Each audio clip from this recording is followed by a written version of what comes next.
Today I'm going to be moving some of my wild thyme from my garden into clay pots. They are from a company called Vertplanter. Now, several months ago I did a video on this one in particular, and I had some kind of on and off feelings about it. Now, Vertplanter reached out to me and said they updated their pot and the system, and they just wanted to send it to me and let me play with it and see what I thought. This is my own opinion of the Vertplanter. Just because they sent it to me doesn't mean I won't be honest. One of the uses for it was the orchids, and it would be great for orchids. But as far as growing microgreens and that type of thing, by actually taking the seeds, wetting them down, and putting them on the sides, it didn't quite work for me. The other thing was the base is made out of clay as well, and it doesn't sit in here right. It kind of wants to lean, and it takes a lot to get it balanced. And then there is a clay lid. Now, for me, doing hydroponics and having roots just hanging down inside, the lid wasn't really a necessity for me. Nice to have, but didn't really play into what I needed it to do. So now with the new version, it is a little bit of a bigger size, and you can see the top opening is larger. Plus we now have this lip across the top, and the grooves right here are much bigger and much deeper. So if you're going to do a microgreen seed or anything that you want to grow like a chia pet, there's more room to kind of pack those seeds in. And they changed the base. The base is now plastic. This is much like any one of your planter bases that you would use to stop one of your pots from leaking, but it has these little cutouts right here. And what that does is it lines up with the base of the clay, and it sits in there perfectly. So we're gonna experiment with this one, and I'm gonna grab that wild thyme out of the garden, and we're gonna set this up and see how it goes. Now, when you're growing wild thyme, either indoors or outdoors, you can trim it back, which will cause more of a bushy type plant instead of letting it just go all over the place. I kind of let it get into this spreading area because going into this, I want it to hang down the clay pot. But you do get a lot of little leaves that dry out underneath because they're just kind of out on their own. They don't get rain. They're not touching wet, moist soil like they would be outside. So I think with the Vertplanter, having them hang down the side and actually getting moisture from the wet clay is going to be good for them. Because it's just such a big open top, I can't really just drop these in. Obviously, they'll go all the way to the bottom. So they recommend you can tie or rubber band something around your clay pot. If you're doing orchids off on the side, you can tie it right onto the top. Maybe put some roots down into the base, but then they're gonna get their moisture and wick the water out of the clay.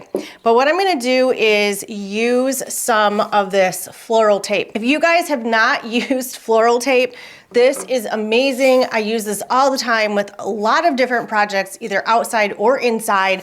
If you have something like a string bean or peas or something that is going to crawl and trellis, you can use this. It's very gentle on your plants. It just is a somewhat sticky fabric, but as soon as you pull it and stretch it, it releases more of a sticky.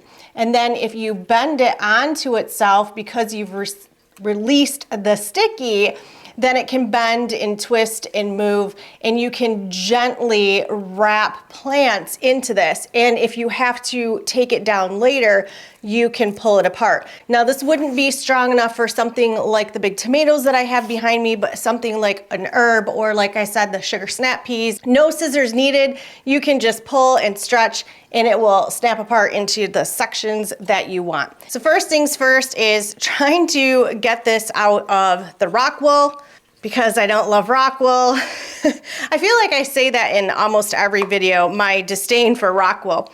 And this is one of those reasons why. It makes transplanting very difficult. I did have the reflective covers on these, so the rock wool doesn't have as much algae.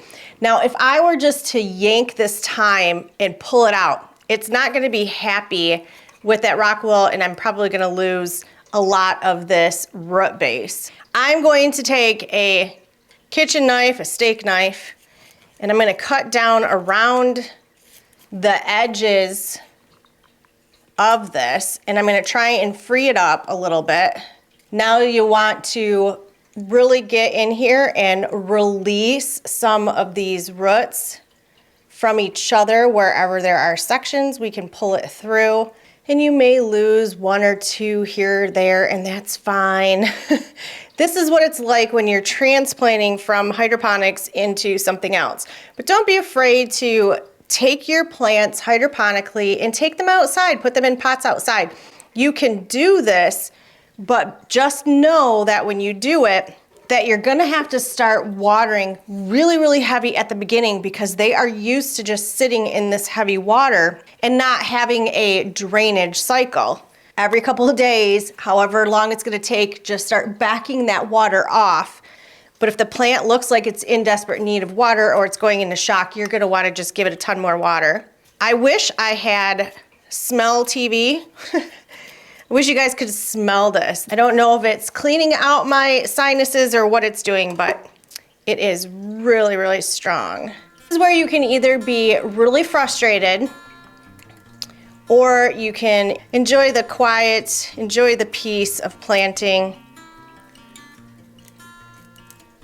We're gonna get this rock wool, and I'm just for right now gonna kind of squish this and balance it up on the side. And I'm gonna do that with this one too. So my hands are free to put this tape on.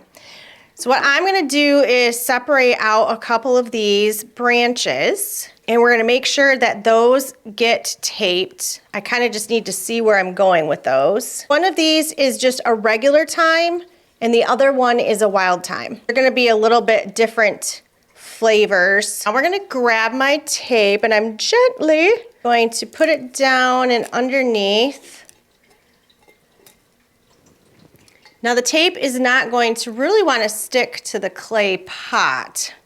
And my tape snapped just a little bit, but that's okay. Like I said, it's very sticky once you get it going. So I'm just gonna pull another piece off. We'll attach it to that one. Now instead of having like a really gross rubber band or something wrapping around it, we just have this little green band that eventually is gonna go away because you won't see it once the herbs really start to take over. And I'm gonna want to encourage these to start to go down and just do this like you were doing a floral arrangement. There, so they're all going all the way around now. I really think this is gonna be the best way to use this is actually having those roots free hanging down inside instead of trying to wrap roots around the outside that is shown on their pictures. And I'm just making a mess. It's all right, it's what gardening's all about. Now all we have to do is add some water to the clay and we're gonna fill this up.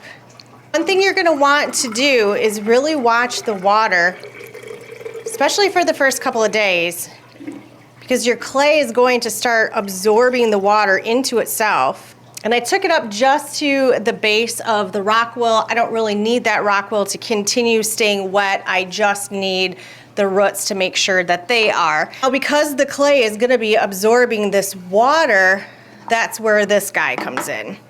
Now, if you want to give your plant a head start with the humidity and the moisture from the clay, you can always take your clay pot right away and just run it under water and get it wet. And then it won't be taking water from the inside and just absorbing it into the pot itself. But make sure you have this base on so if it does come out the bottom or start to perspirate, that you're gonna have that down there to catch that. Just as quickly as I'm talking, you can start to see the clay pot turning color as it is absorbing that water. One good thing about having these clay pots, especially if you wanna have other plants in your house or other flowers in your house, and you don't want to bring dirt in and really introduce that to your hydroponic systems because there is the potential for bug infestation inside of your soil, or if you just buy a plant from the store, you don't know where it came from, are you introducing any little bugs into your house? So doing something like this and keeping everything hydroponic, or what this would be called is Kratky style, where there's no power, there's no pumps, there's no air stones, it's just roots hanging in water. This way you know you've started it in your own garden, you've moved it over, and it's staying within this environment, so it's going to be the happiest this way. I'm going to be moving more items out of the garden and getting that one ready to move it all to strawberries, which I'm super excited about. And I have to get going on a brand new shelving unit that I'm going to put off on the side here. I have to build it, but this will be displayed there. If you're interested in a Vertplanter, there is more information on them in the video description, and we'll see you on the next episode.